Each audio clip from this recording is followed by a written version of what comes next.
هنبدأ أعمل المربع دوت بإن احنا هنبتدي نعمل الدايرة السحرية. هبتدي الأول هعمل عقدة البداية وهدخل الإبرة في الخيط كده، وهبتدي أعمل الدايرة السحرية. والدايرة السحرية ليها أكتر من طريقة، أنا بعملها بطريقة السلاسل.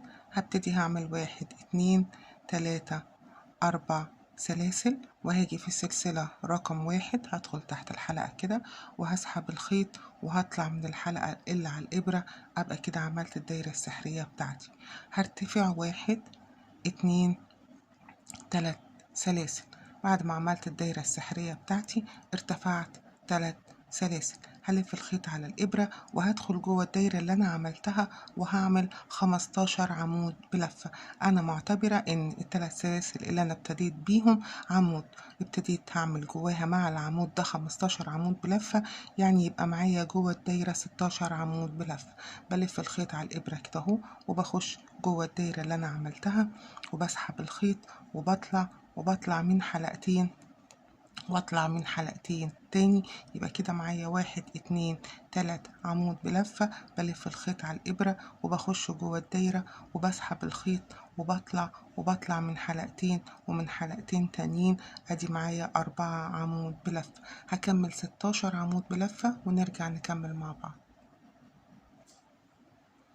كملت 16 عمود بلفة.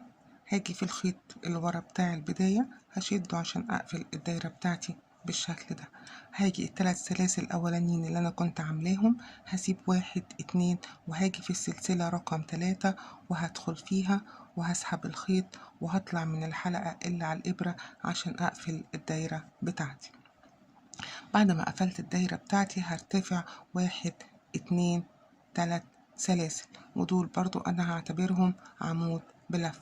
بعد ما ارتفعت الثلاث سلاسل هزود عليهم كمان سلسلة يبقى 4، عشان هنشتغل السطر ده كله عبارة عن عمود بلفة سلسلة عمود بلف. هاجي في الغرزة اللي بعدها هدخل وهعمل عمود بلفة وسلسلة وهلف الخيط على الإبرة وهخش في الحلقة الغرزة اللي بعدها هسحب الخيط وهطلع من حلقتين ومن حلقتين وهعمل سلسلة.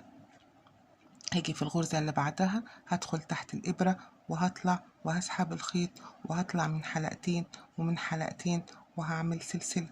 هيبقى بالشكل ده لحد ما هكمل السطر كله بهذا الشكل. هكمل السطر ونرجع تاني. كملت السطر كله وصلنا لحد آخر غرزة، يبقى كده معانا 16 عمود بلفة بينهم سلسلة. هنيجي في أول 3 سلاسل ارتفعنا بيهم واعتبرناهم عمود، دول كانوا 4، دي اللي في النص هنعد 1 2 وهنيجي في الغرزة رقم 3 هنخش فيها كده تحت الحلقة وهنسحب الخيط وهنطلع من الحلقة اللي على الإبرة عشان نقفل الدايرة بتاعتنا بالشكل ده. هرتفع 3 سلاسل 1 2 3 سلاسل. هنشتغل السطر ده كله ازاي؟ ارتفعنا الثلاث سلاسل دول معتبرينهم عمود، هنيجي في الفراغ اللي اتعمل نتيجة للسلسلة اللي في النص هشتغل فيه 2 عمود بلف. هخش كده في الفراغ وهسحب الخيط وهطلع من حلقتين ومن حلقتين. هلف الخيط على الإبرة وهخش في الفراغ تاني وهسحب الخيط وهطلع من حلقتين ومن حلقتين. هيقابلني بعد كده العمود بلفة هدخل فيه برضو وهعمل فيه عمود بلف. هيقابلني الفراغ تاني هشتغل في الفراغ 2 عمود بلف. 1 2.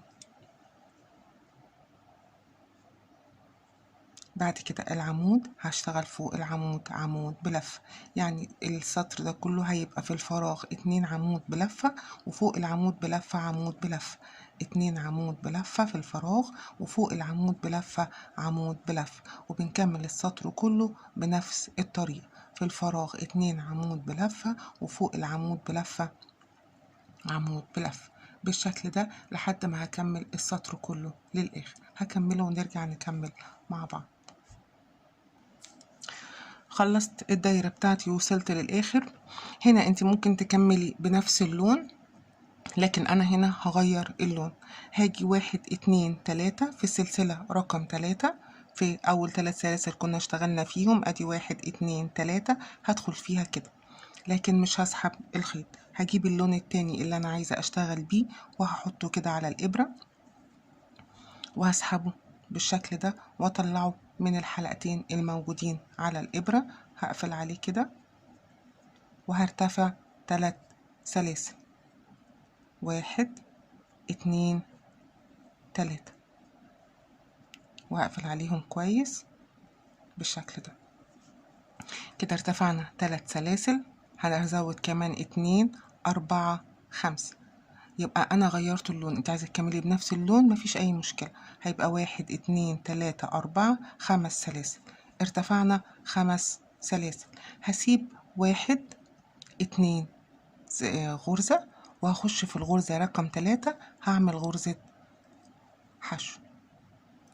سوري، هعمل غرزة منزلقة بالشكل ده. بعد كده هرتفع 3، 1 2 3 سلاسل بس، وهسيب هنا 1 2، وهاجي في ال3 هعمل منزلقة. ارتفعت 5 وسبت سلسلتين، وبعدين وعملت غرزة منزلقة. ارتفعت 3 سلاسل وسبت غرزتين وعملت غرزة منزلقة. بعد كده هرتفع 4، 1 2 3 4 سلاسل، وهسيب 1 2، وهاجي في الغرزة رقم 3 هعمل منزلقة. هطلع هاخد كده الخيط وهطلع منه، وهطلع بيه من الحلقة الموجودة على الإبرة بالشكل ده. يبقى 5 3 4. هاجي هنا هرتفع 3 تاني، 1 2 3 سلاسل، وهسيب 1 2، وهاجي في الغرزة رقم 3 هعمل تاني غرزة منزلقة، وبعدين هرتفع 5 1 2 3 4 5، وهسيب 1 2، وهاجي في 3 1 2، وهاجي في 3 هعمل منزلقة. أنا كده بكون الكورنر اللي أنا هشتغل فيه. نعيدها تاني. هنا ارتفعت 5 سلاسل وسبت غرزتين وعملت في الغرزة الثالثة منزلقة. ارتفعت 3 سلاسل وسبت غرزتين وفي الغرزة الثالثة عملت منزلقة. هنا ارتفعت 4 سلاسل وسبت غرزتين ومنزلقة، وبعدين رجعت تاني 3 سلاسل وسبت غرزتين ومنزلقة، بعد كده 5 سلاسل وسبت غرزتين ومنزلقة. أنا كده كونت الكورنرين الأولانيين بتوع الشغل. هكرر نفس الطريقة. 5 3 4 3 5 3 4 3 5 3 4 3 لحد ما هكون الأربع أركان. نكملها، نعمل الكورنر كمان. هنا 5، يبقى هنا هرتفع 3، 1 2 3 سلاسل، وهسيب غرزتين 1 2، وهخش في الغرزة رقم 3 وهعمل منزلقة. بعد كده 4 1 2 3 4 سلاسل، وهسيب غرزتين وهاجي في الغرزة الثالثة هعمل منزلقة. بعدين هرتفع 3 سلاسل 1 2 3، وهسيب غرزتين وهاجي في الغرزة الثالثة هعمل منزلقة. وبعدين هرتفع 5 سلاسل 1 2 3 4 5، وهسيب غرزتين 1 2، وهاجي في ال3 هعمل منزلقة. ادي الكورنر التالت اتكون. هكمل الكورنر الرابع ونرجع نكمل مع بعض. كملت السطر كله، وادي الاربع اركان بانت اهو. فاضل اخر 3 سلسلة اشتغلتهم. هقفلهم فين؟ هقفلهم في اول غرزة خالص كنا اشتغلنا فيها اهي. هخش تحتيها كده وهسحب الخيط وهعمل غرزة المنزلقة. كده قفلت المربع بتاعي. هكمل ازاي السطر اللي بعديه؟ هكمل بنفس اللون معايا. هرتفع 3 سلاسل 1 2 3 سلاسل، انا معتبراهم عمود بلفة، وهشتغل جوه الكورنر 5 عمود بلفة 3 سلاسل 5 عمود بلفة. ادي اول عمود بلفة. هلف الخيط على الابرة وهخش في ال5 سلاسل اللي هم الكورنر. هعمل تاني 4 عمود بلفة عشان يبقى العدد 5.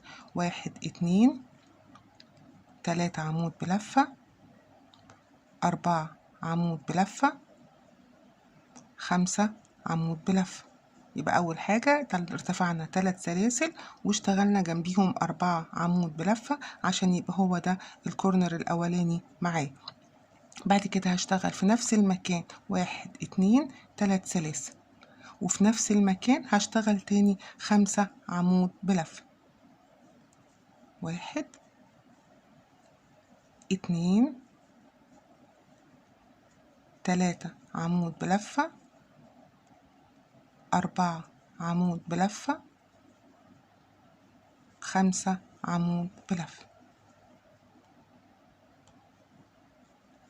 يبقى الكورنر بتاعنا ارتفعنا 3 سلاسل واشتغلنا 5 عمود بلفة، 3 سلسلة، 5 عمود بلفة. عندي هنا بقى فوق هشتغل هنا غرزة حشو، 7 عمود بلفة، غرزة حشو. ادي بعد ما اشتغلت اهو السبع الكورنر ده وقفلته كده، اول فراغ هيقابلني هعمل فيه غرزة حشو.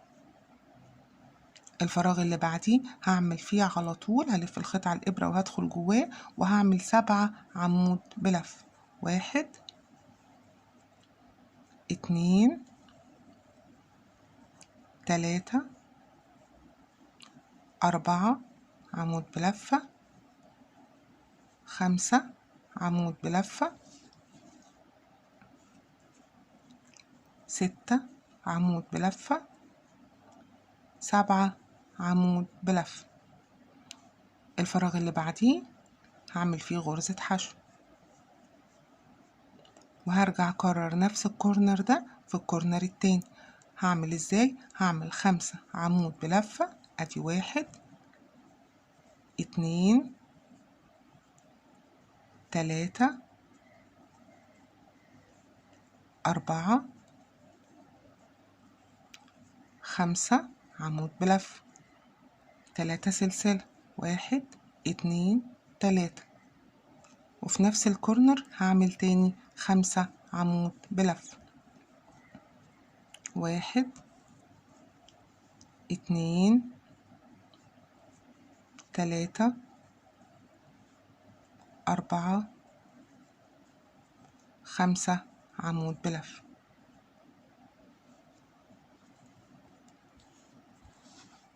ادي الكورنر بتاعي وهرجع اكرر تاني. هعمل هنا غرزة حشو، 7 عمود بلفة، غرزة حشو، واخش على الكورنر اللي بعديه. هكمل ونرجع مع بعض. خلصت الاركان كلها بالشكل ده. هقفل فين؟ في اول 3 سلاسل زي ما بنقفل هخش في السلسلة رقم 1 من فوق، لكن انا مش هاخد نفس اللون البينك، لكن برضو زي ما بنقول انتي عايزة تكملي بنفس اللون براحتك. انا غيرت اللون واخدت اللون اللبني اللي كنت ابتديت بيه، انا ما كنتش قفلته اصلا، وهطلع بيه كده من نفس المكان بتاعي. هرتفع 6 سلاسل، 1 2 3 4 5 6 سلاسل. انتي لو شغالة بنفس اللون هتكملي بنفس اللون. هيقابلني بعد كده الكورنر، هخش في الكورنر هعمل غرزة حشو، 3 سلاسل، غرزة حشو. في نفس الكورنر عملت غرزة حشو وهرتفع 1 2 3 سلاسل، وفي نفس الكورنر برضو هعمل غرزة حشو تانية بالشكل ده. بعد كده هعمل 4 سلاسل، 1 2 3 4 سلاسل. مكان غرزة الحشو اللي كنا بنعملها في الدور اللي فوق هعمل فيها عمود بلف. هلف الخيط على الإبرة وهخش في غرزة الحشو كده، وهطلع منها وهطلع من حلقتين ومن حلقتين. بعد كده هعمل ايه؟ هعمل 3 سلاسل، 1 2 3 سلاسل.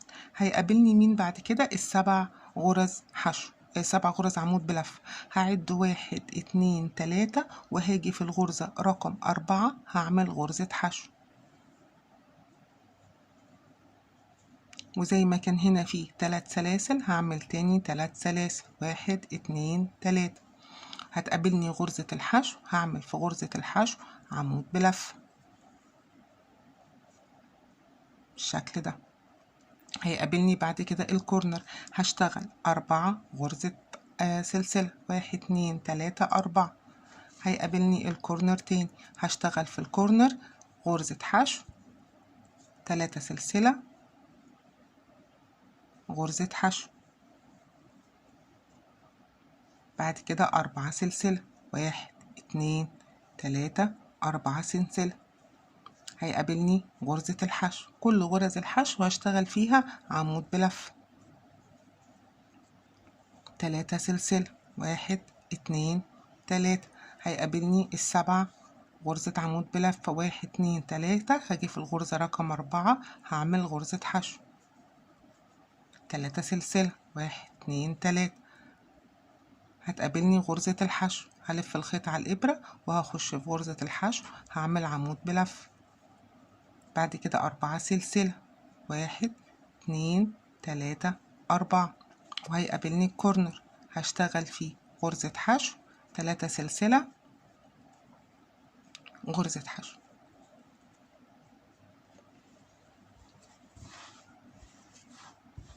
يبقى بشتغل ارتفعت 3 سلاسل، ارتفعت 6 سلاسل، وبعدين في الكورنر غرزة حشو، 3 سلسلة، غرزة حشو، 4 سلاسل، عمود بلفة، 3 سلسلة، غرزة حشو، 3 سلسلة. وهكمل الدور كله بنفس الطريقة ونرجع. عشان نقفل السطر هنعد هنا 1 2، وهنيجي في الغرزة رقم 2 هنخش من تحت الحلقة كده ونسحب الخيط ونقفل السطر بتاعنا. هنرتفع 1 2 3 سلاسل، وهنشتغل في الفراغ ده 4 عمود بلفة مع ال3 سلاسل اللي احنا ارتفعنا بيهم، هنعتبرهم عمود بلفة. يبقى في الفراغ ده عندي 5 عمود بلفة، 3 4 5 عمود بلفة. هاجي في الكورنر بقى هشتغل 3 عمود بلفة، 3 سلسلة، 3 عمود بلفة. في الكورنر الصغير ده هعمل 1 2 3 عمود بلفة، وبعدين هعمل 3 سلسلة، 1 2 3 سلسلة، وفي نفس المكان برضو هعمل تاني 3 عمود بلفة.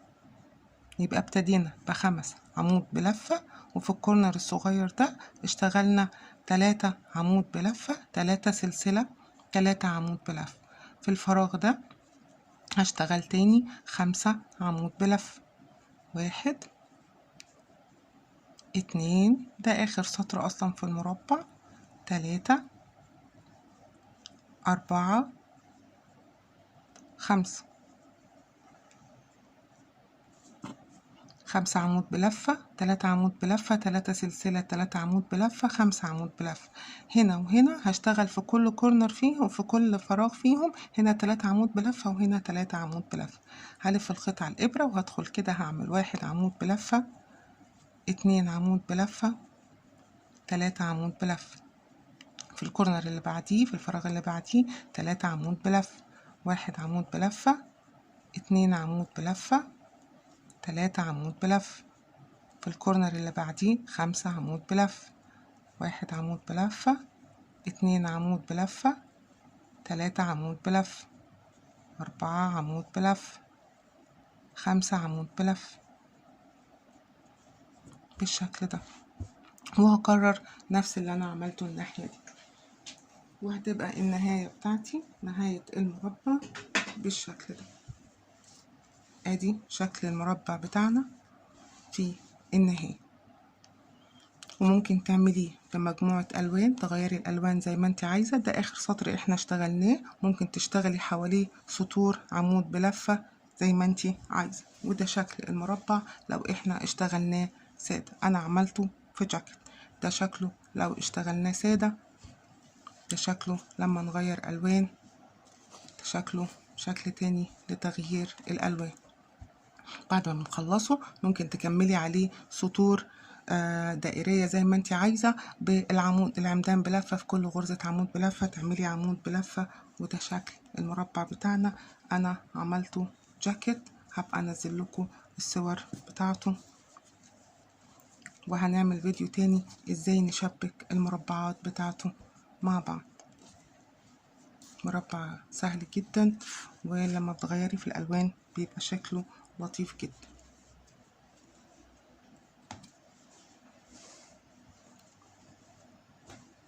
وده كان المربع بتاعنا والفيديو بتاعنا النهارده.